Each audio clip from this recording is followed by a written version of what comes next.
Resuming debate, the honourman for Elmwood Transcona.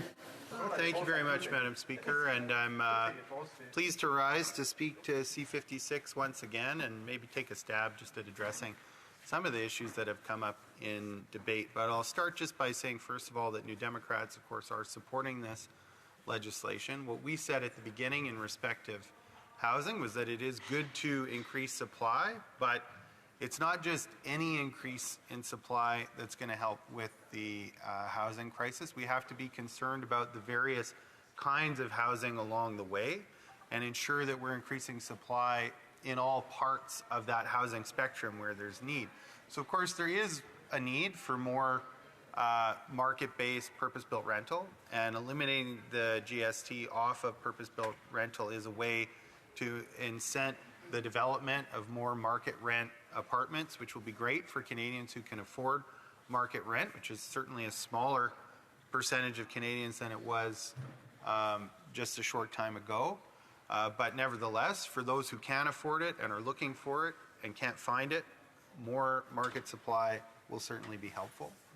But we can't kind of wash our hands of the issue and think that the work is done simply because we've brought in a measure to incent the development of more market-based housing, because there's a lot of other housing.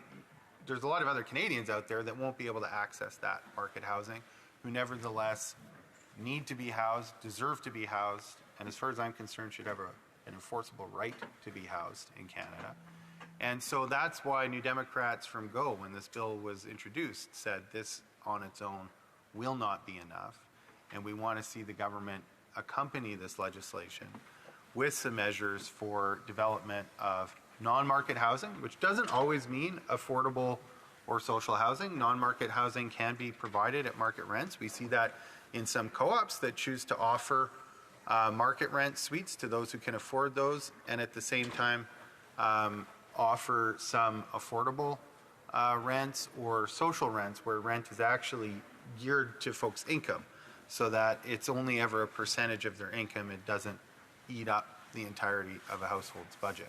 So all that to say, incenting more market supply is not enough. This bill does that. That's one component of addressing the housing crisis. There's a lot more to do. And New Democrats were certainly disappointed in the fall economic statement for not having been more ambitious on that front. There was $1 billion announced for a replenishment of the co-investment fund, but the fact that that replenishment doesn't come until 2025 is a serious issue, and I think a sign that this government still does not understand the extent to which we need to confront the housing crisis in Canada with a serious sense of urgency. Other types of housing that we need to look at, whether it's market or non-market, is housing to be able to address the concerns of many Indigenous communities across Canada. So I just want to take a moment to recognize the good work that my colleague from Nunavut has done, both the current member for Nunavut, but also Mumalak Kakak, who was the MP for Nunavut in the last Parliament, and spent a considerable amount of time traveling through her riding, the territory of Nunavut, documenting the serious housing need there, the overcrowding, the mold, the dilapidated condition of a lot of housing that's been built. And you know, this is how, and I think it's important to note that you know, taking the GST off purpose-built rental isn't going to do a thing for folks in Nunavut and small remote communities where there isn't an abundance of contractors waiting to build housing. They're not looking to go into there as a market. And we've talked a lot in the competition space, you know, whether it's telecoms or grocery companies, banks, fossil fuel companies, you name it, where we have these oligopolies that have developed in Canada, where, like, we can talk about better competition policy till we're blue in the face. If you're talking about grocery prices at the one grocery store in a rural community where you have to drive hundreds of kilometers just to get to the next grocery store, the fact is improving the competition framework isn't going to do a lot in respect to pricing in a community like that, and taking the GST off purpose-built rental isn't going to do a lot to incent the development of new housing in small communities and remote communities in Nunavut. And that's why we have to go outside just thinking about the market and how to incent market players to hopefully what? What? Because it's not profitable in the way that they're used to making profit in a place like Toronto or Vancouver or even Winnipeg or Halifax. It's not profitable to build up there. And folks certainly don't have the money to pay to make it profitable for somebody to build up there. And yet we need people to build up there. That's why we need good public policy. We need public policy that isn't dependent just on trying to provide little carrots for profit-seeking companies in the market. It's not that they're doing anything wrong. They're not bad people for not wanting to move their business from downtown Toronto, where they develop condos, to go to Nunavut and start building appropriate housing for people in small, remote northern communities. We shouldn't expect people to do that all on their own.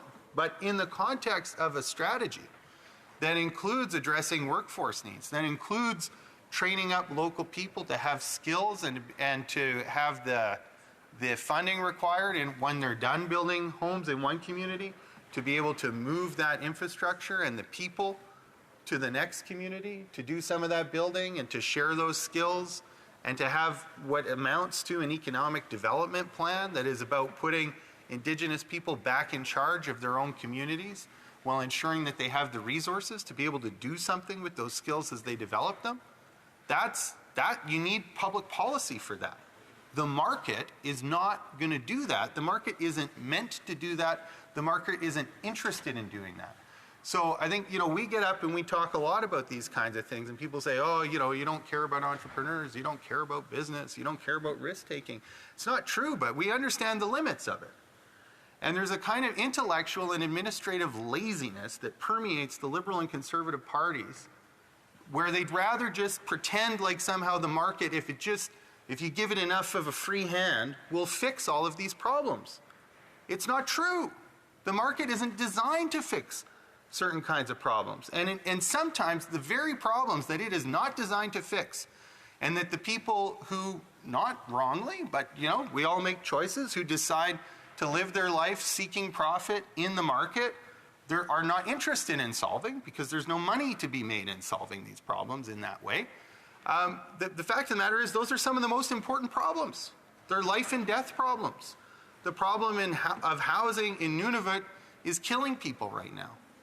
And it's making it impossible for them to get an education, because if you go to school, if you're fortunate enough to have a school that's open, we've heard stories about schools built in Indigenous communities that weren't even open for 6 months before they got shut down, because there was a shoddy job done of building the school, and they ended up having structural problems with the school right away. We were just talking about this last week.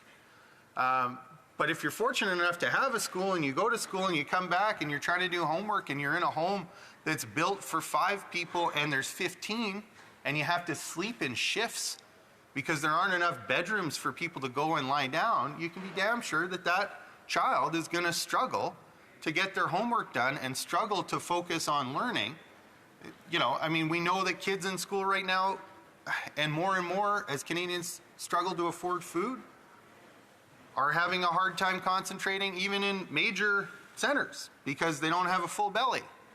It's why New Democrats have been supporting the idea of a national school food program. I'm proud to say that's a priority of the new government in Manitoba, and I look forward to them getting that done. But I don't think they should have to do it on their own. I think there should be a federal government that's at the table doing that. We've heard a lot of words, but we haven't seen a lot of action. We certainly haven't seen any funding for that. So we need to get on with that, because if we want people to succeed, if we want the pull yourself up by your own bootstraps language to have any sense at all, it has to be in a world where people have the resources to be able to do that as a starting point. They have to be housed, and they have to be fed. And their parents can't be working 3 jobs just to make ends meet and never be around to have any time to provide support or direction. So, these are some of the things that the market is not going to do for us. That's not what it's there for. It's all well and good for people who are well-resourced, whose children do have opportunities, who are well-supported, to say, oh, well, we did it. Why can't everybody else? But the fact of the matter is that there are so many more children that can do it and would do it if they had the right start and just a little bit of those resources that so many of us have the privilege of being able to take for granted. So yes to eliminating GST, off-purpose built rental, but we cannot then pretend that the work is done. And the fall economic statement, I think, betrayed that this government does think that that work is done and that they can take their sweet time to getting around to the rest of it. They can say to the territorial government in Nunavut, well, if you want money for housing, you apply to the Indigenous government that we already gave money to, failing to recognize that they do serve different populations. There's a lot of overlap, but their mandates are not the same.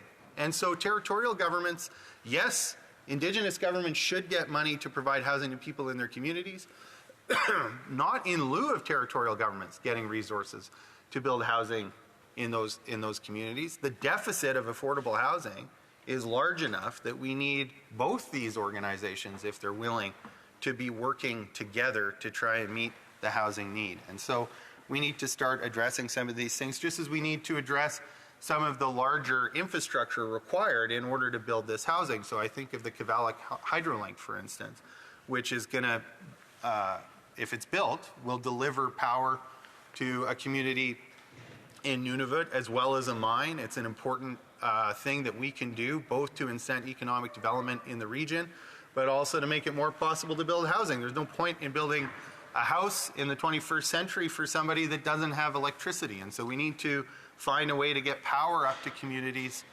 even as we think about building more housing in those communities. So I talked a little bit before about what I think is a kind of intellectual laziness and an administrative laziness, by which I mean just governments that don't want to do the hard public policy work of developing an effective strategy, funding it and resourcing it. And let's be frank, I mean, I think we tend to dismiss the work of public administration, but to be able to have a plan and line up all the players, which includes market players, like we're not going to have a housing strategy, for instance, that doesn't involve talking to the people to build homes. You know, I'm an electrician by trade. There's a lot of good information that you can glean from the people who actually do the work, as opposed to just talking to the engineers or the estimators. And so, you know, to put together a public strategy like that, to bring all those pieces together, takes a lot of time, it takes a lot of work, and it's a unique set of skills that you don't necessarily see everywhere else. That's why they offer courses in public administration. But I think for too long, there's been a prevailing attitude in both parties that have governed since the mid-90s when they canceled the National Housing Strategy, that really we're just here to make it easy for the guys in the market to take care of it all. And if it can't be taken care of by the market, well, that's not for us to worry about. Well, quite the contrary. That is exactly the things that people in government should be worried about. It is exactly the job of government to take care of some of the very important things that the market will not take care of. But first of all, you have to accept and admit that the market will not take care of every need if it's just left to its own devices. What it will take care of, and thankfully there's a lot of overlap between what you can make a lot of money at and providing services to people in good ways. And we see that in many facets of our economy, particularly small and medium-sized businesses, I think, are very good at identifying gaps in the services in their local communities and developing a product and selling that at a fair price. But when we look at some of the larger companies, like the telecoms companies, like the oil and gas companies, like the banks, that ain't what's going on. And even though they make a lot of money, and even though they benefit greatly from a public policy environment designed to help them make their money and defend their interests and defend their power in the economy, they do not accept any reciprocal responsibility. You know, so we have only 3 big Canadian grocery chains. Do they accept any responsibility for providing groceries at an affordable price to Canadians? No, it's very clear. They do not see that as their job. Just take a look at the work that my colleague from Cowichan, Malahat, Langford has done, asking difficult questions of grocery CEOs at the Agriculture Committee. And I think they made it pretty clear they accept no responsibility. They have a completely privileged position in that market. Food is something Canadians cannot decide to do without. They accept no reciprocal sense of responsibility to Canadians for that. We look at oil and gas companies who have been making money hand over fist lately, even while laying off more employees. Do Canadian oil and gas companies think that they need to do anything to try and reduce the cost at the pump? Absolutely they don't. They see an opportunity. They see that they have a captive market. And to the extent that they can push prices up, they certainly have been. Between 2019 and 2022, oil and gas profits in Canada rose by 1,000%. This is not an industry that accepts any responsibility for the position, the privileged position that it occupies and the power that comes with it in the Canadian economy. So the idea that we're going to leave it all to the market, I think is just, it's a false idea. But unfortunately, it's been the predominant idea now for at least 30 years in Canada. You can trace it at least back to the original free trade agreement debate in 1988 and the years leading up to that, which is relevant to the point of competition, because I would say to my conservative and liberal colleagues who usually argue about who is the greatest supporter of corporate free trade, right? It's interesting to watch after the Conservatives voted against the Canada-Ukraine free trade agreement most recently, how this argument goes, because you can see the Conservatives, even while voting against that trade agreement, for no good reason that I can identify, except to make everything about the carbon tax as if that's going to actually help Canadians, to make every issue, including the ones that aren't, including a conflict in half a world away that has everything to do with the preservation of democracy. Instead of taking that seriously on its own terms, they would rather make it about the carbon tax for their own domestic political needs.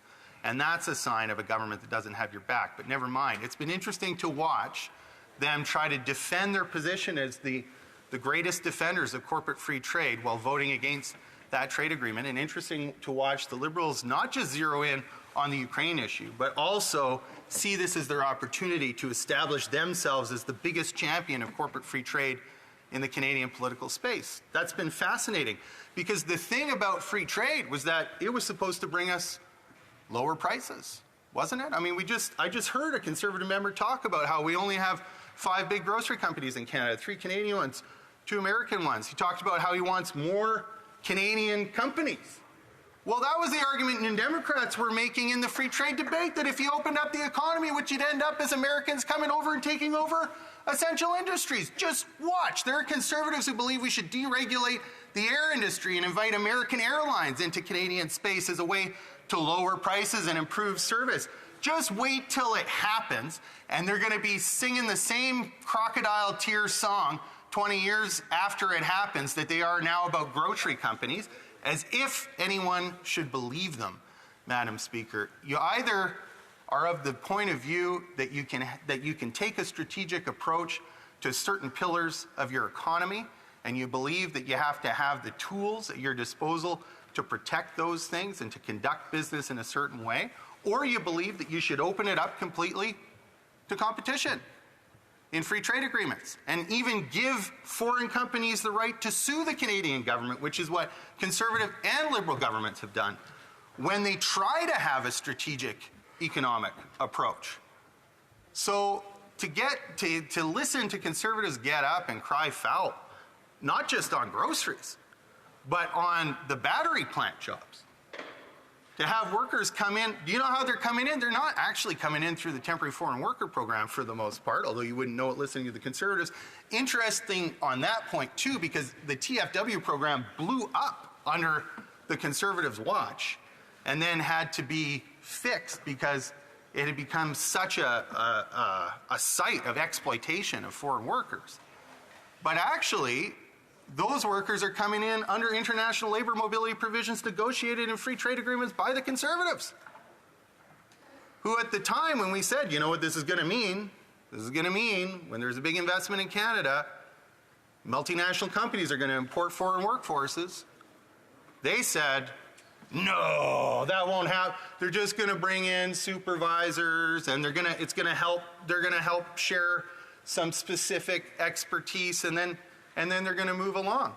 Well, the jury's out on whether that's what's happening in these battery plants, and the government owes Canadians a better answer, and they owe Canadians more guarantees for what they're doing for their tax dollars. But the fact of the matter is, for Conservatives to get up and pretend like they don't know how those international labor mobility provisions work or that they didn't negotiate them is just egregious, Madam Speaker. So I look forward to talking more about these things in the Q&A. And comments. The Honourable Government Deputy House Leader. Thank you, Madam Speaker. I listened with interest to my colleague's speech there, and I noted when he was talking about the Ukraine-Canada Free Trade Agreement, he was phrasing it, or he was positioning it as though the government's position was to somehow one up the Conservatives in terms of our commitment to free trade. I've been very vocal on this issue, and for me, this isn't about bringing to the attention that one side is better than the other on free trade. For me, the whole issue about Ukraine-Canada Free Trade Agreement is to show Canadians, or to suggest that people look into why it is Conservatives have taken this position. And I believe it's because they're moving so far to the right. We're now seeing this alt-right influence from the United States, the pro-Russian propaganda that the Conservatives are buying into. Would he agree with me that that is a shared concern that him and his NDP colleagues would have? The Honourable Member for Elmwood Transcona. Thank you very much, Madam Speaker. And as I say, I think that what's important is that the conflict be judged on its merits, and Canada take a position to support Ukraine, because I do think that that is an important front for freedom and democracy in the world right now, and Russia can't be allowed to win. And I think the effort to try and make it about something else, like the carbon tax, to suit the domestic political needs of the Conservatives is short-sighted, and I think it's wrong.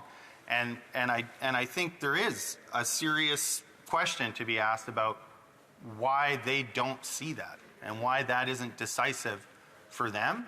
And when you think about the time that Canadian Conservatives spend with Republicans across the border talking about political strategy and talking about how to implement a common agenda for North America, and you think about the prominence of Donald Trump in the Republican movement and the fact that he was bought and paid for by the Russians a long time ago and has been influencing the Republican Party, which is not to let any of the Republicans themselves off the hook, to diminish support for Ukraine, I think there are some real questions we should be asking about the Canadian Conservatives' connection to that movement. Questions and comments. The Honourable Member for Sarnia-Lambton. Well, thank you, Madam Speaker, and I have a lot of respect for my colleague opposite, but there seems to be a lot of conspiracy theories flying around this chamber about the Conservatives' view of Ukraine. We've been clear we support Ukraine. We already have a free trade agreement with Ukraine. Ukraine has asked for more munitions and weapons. The Liberals and the NDP voted against that. The Liberals have also not given the LNG that Ukraine is asking for. So certainly I think it would be good to look at the record of the members opposite on that file. But this debate is about affordability. And so instantly, if the Liberals and the NDP both cared about affordability for Canadians, they could axe the tax that's going to be quadrupled and the tax on that tax. And so why is this member standing and supporting that Liberal government to drive people into poverty? The Honourable Member for Elmwood Transcona. Well, I've supported carbon pricing consistently from the time that I was nominated right through all three elections where I've been elected in Elmwood Transcona. So there's been no change of position on my part, and I'm happy to answer to the electors in Elmwood Transcona anytime on that issue, and have already 3 times.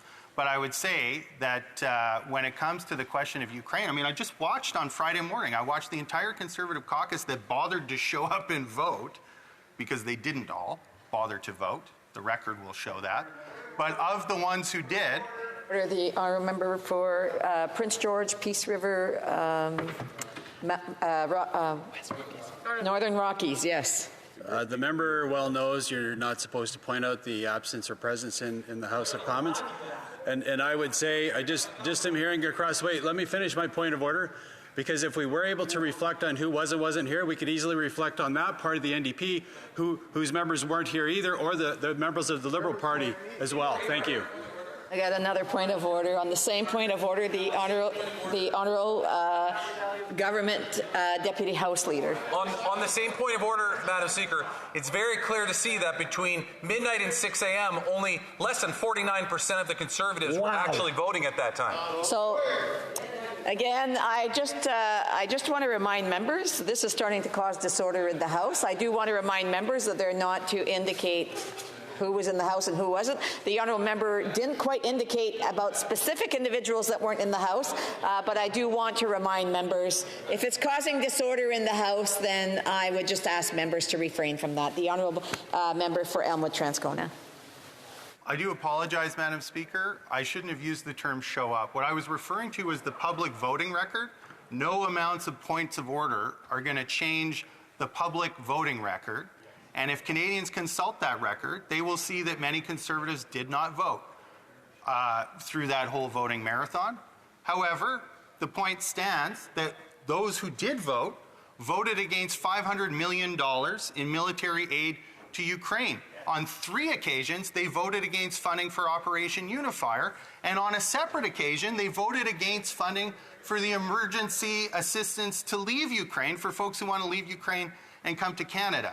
And if you add up all of what they voted against, the baseline is $500 million. I believe it's almost $1 billion in aid to Ukraine that they voted against. That's after they voted against the Canada-Ukraine Free Trade Agreement, which President Zelensky asked us to vote for, which his ambassador to Canada has expressed disappointment that there wasn't a unanimous vote on, and that the Ukrainian Canadian Congress has written a letter to the Conservative leader also expressing not only disappointment on the Canada-Ukraine Free Trade Agreement, but also on their votes last week against funding. So let's not pretend like somehow I'm making something up. I'll take no lessons about conspiracy theories from the member for Sarnia-Lambton. Order. Questions et commentaires. L'honorable député de Rivière-des-Mille. The Honourable Member for Rivière-des-Mille. Thank you, Madam Speaker. Thank you to my colleague for his speech. I have a question. Since many of us in this House believe that reimbursing GST for builders of rental housing doesn't really have much impact on availability and affordability of housing, how would he explain that in a context like that, where we need results, that the government is proposing that it's spread out over 7 years, up to 12 years, for final reimbursement until December 31st, 2035. I would like his opinion on that. What Transcona? Comme j'ai dit, je pense que c'est OK d'avoir des... As I said, I think it's okay to have measures that are targeted for the market, but not in a context where we don't do our homework to make sure that we build and that resources are available for nonprofit organizations to build other types of housing. I think it's a habit of this government to emphasize mechanisms that are basically market mechanisms and ignore their responsibility to invest into housing that is non-market housing. It's that type of housing that the government has the greatest duty, because the other aspects of the economy are not going to take care of this type of housing, because it's a sector where large profits cannot be made. So, of course, we want to see more for-profit housing, but we need governments to emphasize non-market housing. Cowichan Malahat Langford. Thank you, Madam Speaker. I'd like to thank my colleague from Elmwood-Transcona for his speech and also his interventions with other members of this House. You know, we have been studying this issue in depth at the Agriculture Committee. I've had the chance to question multiple CEOs, notably Galen Weston of Loblaw. And I think the problem is that, you know, we can see the data and, you know, everyone talks about like small margins in the grocery sector. The fact of the matter is, Madam Speaker, is that they have actually doubled since the pandemic. And they are making record profits. And they do have gross amounts of executive pay. I think Mr. Weston's compensation is 431 times the average salary of his employees. And we know from unions representing grocery workers that in many cases, those workers cannot afford to shop at the places that they work at. None of the CEOs could tell me how many of their employees are using food banks to get by. And so through you, Madam Speaker, just to add on to my colleague's speech, I'd just like to hear his thoughts on the fact that through both Liberals and Conservatives, we have a policy over the last 40 years of too much corporate deference in this country and not enough hard analysis of how we are letting corporations get away with this, because Canadians are being asked to shoulder the blame while corporations are continuing to make a lot of money off their backs. Member Elmwood Transcona. Thank you very much, Madam Speaker, and thank you to my colleague who's done so much work on this. And I think Canadians do see that they have just a handful of companies that largely control their access to food, which is something they can't decide just to do without, and that the leadership of those companies don't feel any sense of responsibility for the fact that their incredible money-making power, which has grown, as the member for Cowichan Malahat Langford has pointed out, has grown over the last number of years. They don't have any sense of responsibility for the fact that they're the ones who control the food. This isn't just another product on the market. This is Canadians' access to the basic necessities of life. And they've been allowed to do that for exactly the reason that my colleague identified, which is a sense of just deference. Well, if you're a big company, you must be doing something right, and we don't want to get in your way. But we have to do better in Canada than to allow a handful of companies that control our access to food to single-mindedly pursue the highest return to their shareholders, because it's Canadians that are getting burned.